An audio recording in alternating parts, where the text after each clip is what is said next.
నిత్యం యోగా సాధన చేయడం ద్వారా ఆరోగ్యవంతులుగా ఉండొచ్చని బీజేపీ రాష్ట్ర కార్యవర్గ సభ్యురాలు, రాష్ట్ర civil supplies corporation director Tummala Padmaja పేర్కొన్నారు. 11వ అంతర్జాతీయ యోగా దినోత్సవం గాయగలపాడు కాకినాడ బ్యాడ్మింటన్ అకాడమీలో బీజేపీ రాష్ట్ర కార్యవర్గ సభ్యురాలు, రాష్ట్ర civil supplies corporation director Tummala Padmaja ఆధ్వర్యంలో 11వ అంతర్జాతీయ యోగా దినోత్సవం నిర్వహించారు. ప్రధాని నరేంద్ర మోదీ చొరవతో భారత సాంస్కృతిక సంపద అయిన పతంజలి యోగా ప్రపంచ స్థాయిలో గుర్తింపు పొందిన యోగా డే జూన్ 21న నిర్వహించడం, ఈ రోజు గిన్నిస్ రికార్డ్ స్థాయి ఆంధ్రప్రదేశ్లో నిర్వహించడం గర్వకారణమని అన్నారు.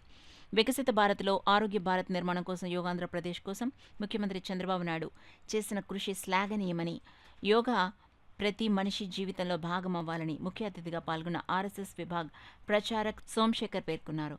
మామిడాల శ్రీనివాస్, నగర ప్రచారక్ గోపాలస్వామి, తలాటం వీరశంకర్, శివ, ఆకల సుబ్రహ్మణ్యం, తుమ్మల నాగసుజన్, పట్టాభిరామయ్య, రామచంద్రరాజు, శైలజ, బంగారమ్మ, పద్మశ్రీ, కళ తదితరులు పాల్గొన్నారు. యోగాని పరిచయం చేయాలి అనే ఒక మహత్ సంకల్పం ప్రధాని నరేంద్ర మోడీ గారికి రావడం, దానిని కార్యరూపం దాలుస్తూ యునెస్కోలో జూన్ 21ని ప్రపంచ యోగా దినోత్సవంగా దాన్ని ప్రకటించి ఈరోజు 11 సంవత్సరాలు అయింది.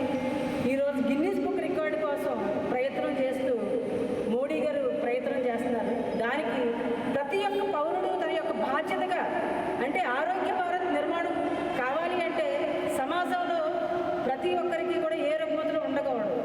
మానసికంగా, శారీరకంగా ప్రతి వ్యక్తి సమర్థవంతంగా ప్రతి సమస్యను పరిష్కరించుకునే శక్తి యోగా ద్వారా సాధ్యపడుతుంది. కాబట్టి దాన్ని సాకారం చేసుకోవాలి అంటే యోగా ప్రతి జీవితంలోని భాగం అవ్వాలని యోగా దినోత్సవం వరల్డ్ వైడ్ చేసుకుంటున్నారు.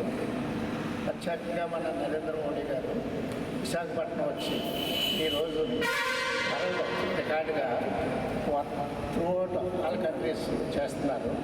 డీసెంట్రలైజేషన్ వలన ప్రతి కాలేజీలోని, ప్రతి స్కూల్స్లోని, ఎవ్రీవేర్ వాటర్ పీపుల్ ఈరోజు ఈ కార్యక్రమం చేసుకుని వరల్డ్కి విశ్వగురువుగా ఇండియా తప్పకుండా నిలబడుతుందని తప్పకుండా ఆశిస్తున్నాను.